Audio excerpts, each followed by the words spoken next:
ओम नमो भगवते वासुदेवाय। जय जय श्री राधे, जय जय श्रीमन्नारायण। ओम श्री गणपते नमः। ओम श्री सरस्वत्यै नमः। महाबली वीर हनुमते नमः। जय जय श्री राधे।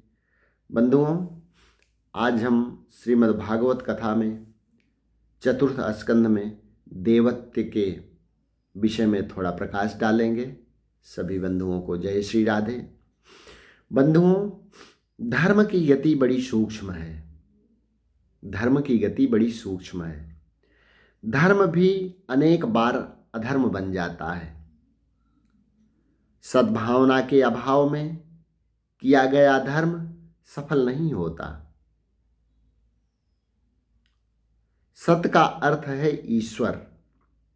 ईश्वर का भाव जो सब में प्रत्यक्ष सिद्ध करे, उसी का धर्म पूर्णतः सफल होता है। बंधुओं, मनुष्यों के शत्रु बाहर नहीं हैं, वे तो मन के अंदर ही हैं। अंदर के शत्रुओं को मारोगे तो जगत में तुम्हारा कोई शत्रु नहीं रहेगा। धर्म क्रिया सद्भाव के बिना सफल नहीं होती। जगत के किसी भी जीव के प्रति कुभाव रखोगे तो वह जीव तुम्हारे प्रति भी कुभाव ही रखेगा। सभी क्षेत्रों में क्षेत्रज्ञ रूप से परमात्मा बसे हुए हैं। इसीलिए किसी भी जीव के प्रति कुभाव रखना ईश्वर के प्रति कुभाव रखने के बराबर है। शास्त्र में तो यहाँ तक कहा गया है कि किसी जीव के साथ तो क्या, किसी जड़ पदार्थ के प्रति भी कुभाव नहीं रखना चाहिए। ऐसा कहा गया है कि सुहृदः सर्वभूतानां, सुहृदः सर्वभूतानां, अर्थात ऐसा नहीं कहा गया कि सुहृदः सर्वजीवानां, अर्थात जड़ पदार्थों के साथ भी प्रेम करना है। सब में सद्भाव रखो, अर्थात जड़ पदार्थों के प्रति भी प्रेम रखो। बंधुओं, मनुष्य में जब स्वार्थ बुद्धि जागती है तब वह दूसरे का विनाश करने के लिए तत्पर होता है। तुम यदि दूसरे के प्रति कुभाव रखोगे तो उसके मन में भी तुम्हारे प्रति कुभाव जगेगा। बंधुओं, इस पर विचार करने योग्य एक दृष्टांत है। ध्यान से सुनिएगा। इस पर विचार करने योग्य एक दृष्टांत है।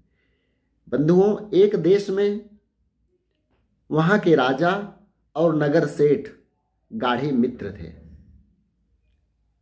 दोनों सत्संग करते थे। दोनों का एक दूसरे पर खूब प्रेम था। उस बनिए का व्यापार चंदन की लकड़ी बेचने का था। सेठ का धंधा अच्छा नहीं चल रहा था। 4-5 साल तक घाटा हुआ। आखिर मुनीम जी ने बताया कि अब तो लकड़ी में दीमक लग गई। बिगड़ा हुआ माल कोई लेता नहीं है। यदि इस साल में पूरे प्रमाण में चंदन नहीं बिकेगा तो व्यापार ठप हो जाएगा। बंधुओं, अब चंदन जैसी कीमती लकड़ी ज्यादा प्रमाण में राजा के सिवा और कौन लेता। बंधुओं, स्वार्थ मनुष्य को पागल बना देता है। स्वार्थ मनुष्य को पागल बना देता है। मनुष्य के मन में जब स्वार्थ जगता है तब वह दूसरे का विनाश करने को भी तैयार हो जाता है। दूसरे का नुकसान करने वाले को कभी कायदा नहीं होता। मनुष्य के हृदय में जब स्वार्थ जागता है तब विवेक नहीं रहता। प्रत्येक मनुष्य के हृदय में स्वार्थ तो रहता है, मगर उसमें विवेक तो रखना ही चाहिए। जिसे बोलने में शर्म आए वैसा सोचना भी नहीं चाहिए। नगर सेठ ने सोचा कि इस राजा को कुछ हो जाए तो बहुत अच्छा हो। वह मर जाएगा तो उसको जलाने के लिए चंदन की लकड़ी की जरूरत पड़ेगी। इस प्रकार मेरा सारा चंदन बिक जाएगा और व्यापार ठीक चलेगा। इस तरह सेठ के मन में राजा के प्रति बंधुओं कुभाव उत्पन्न हो गया और दूसरी ओर राजा के मन में सेठ के प्रति कुभाव जागा। उस दिन जब वह सेठ राजा से मिलने के लिए आया तब राजा के मन में विचार उत्पन्न हुआ कि यह सेठ निसंतान है। यह यदि मर जाए तो उसका सारा धन राज्य भंडार में आ जाए। रोज के नियमानुसार सत्संग हुआ तो सही, मगर किसी को आनंद नहीं आया बंधु। सत्संग हुआ जरूर, लेकिन किसी को आनंद नहीं आया। 2-3 दिन के बाद राजा के मन में विचार पैदा हुआ कि जो पहले कभी नहीं उत्पन्न हुआ था,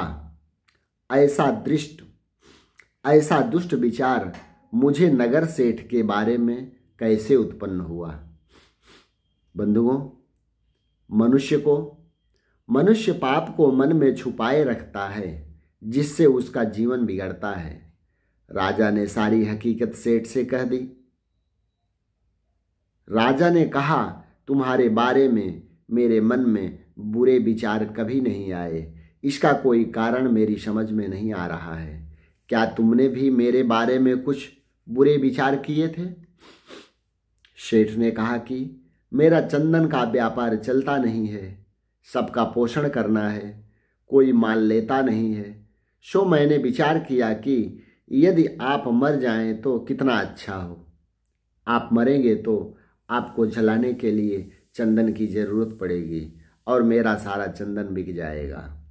राजा ने सेठ को उलाहना दिया कि खराब विचार तुमने क्यों किया? वैष्णव होकर ऐसे दुष्ट विचार करते हो, वैष्णव को शोभा नहीं देता। तुम्हारे मन में ऐसा विचार क्यों ना आया कि राजा अपने महल के दरवाजे चंदन के बनवाएं और इसलिए चंदन खरीद लें। राजा ठाकुर जी के लिए चंदन का झूला बनवाएं और मेरा चंदन बिक जाए। इस प्रकार बंधुओं, इस प्रकार राजा का भी मन शुद्ध हो और बनिया सेठ का मन भी।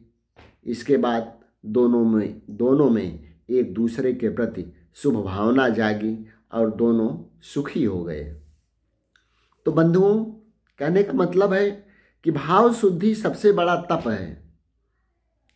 मानव जीवन तप के लिए ही है। जगत के किसी भी जीव के प्रति बैर मत रखो। शुद्ध भावना से रहित किया गया सत्कर्म भी किसी काम का नहीं होता।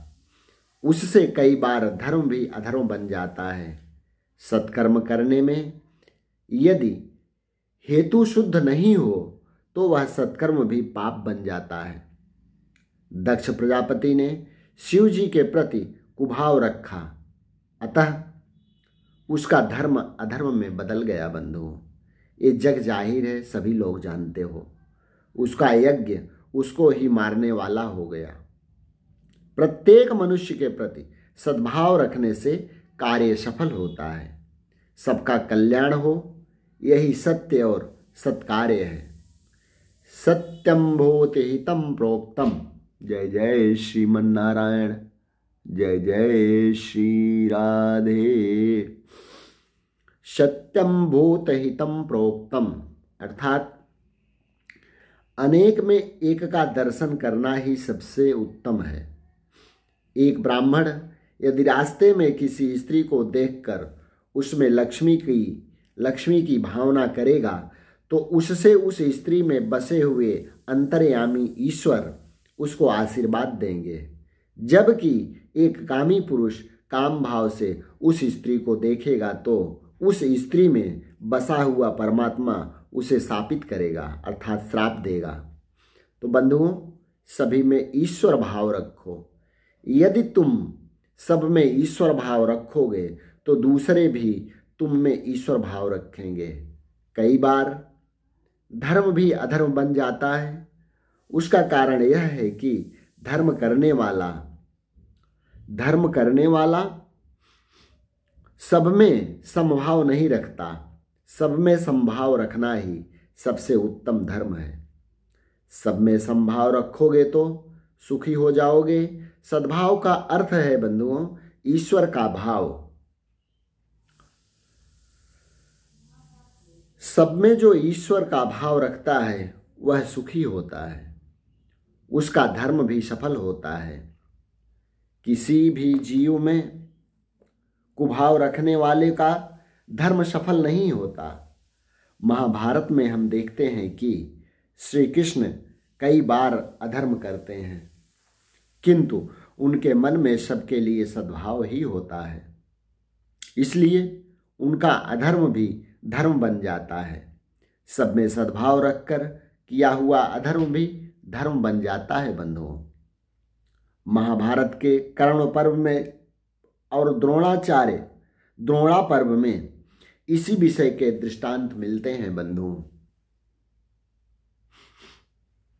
कर्ण पर्व में कहा गया है कि जिस समय कर्ण अपने रथ का पहिया जमीन से निकाल रहा था और निशस्त्र था, उसी समय भगवान ने अर्जुन से कहा कि तू इस कर्ण को मार। और कर्ण कहता है बंधुओं कि युद्ध शास्त्र का नियम है कि जब शत्रु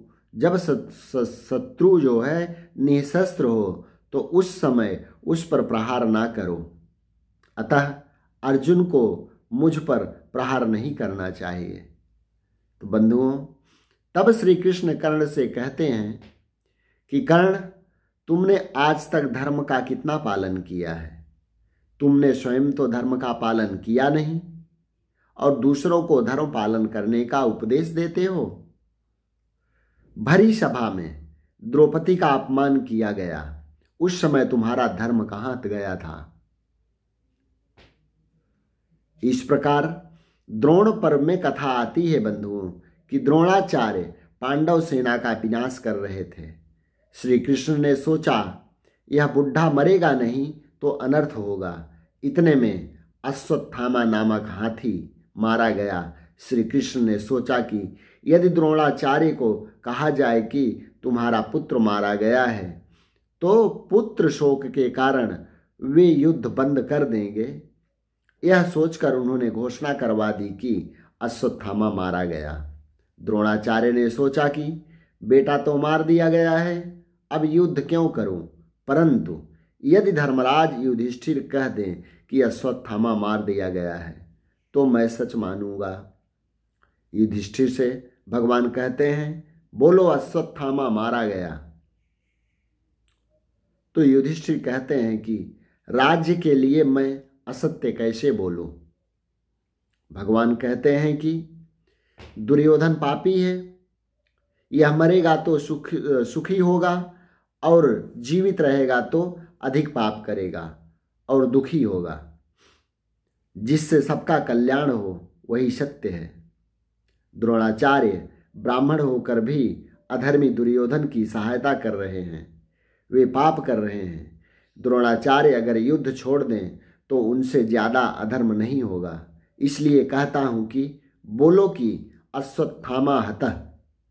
भगवान ने बहुत आग्रह किया, इसलिए युधिष्ठिर को बोलना पड़ा कि अश्वत्थामा हतः, अर्थात असत्य बोलने का पाप न लगे, इसलिए वे उसके बाद बोले कि नरो वा कुंजरो वा, अर्थात परंतु ये अंतिम शब्द किसी को सुनाई दे इससे पहले ही प्रभु ने जोर से शंखनाद कर दिया, अतः ये शब्द किसी को सुनाई न दिए। जय श्रीमन नारायण, जय श्री राधे, जय श्री राधे। ओम नमो भगवते वासुदेवाय।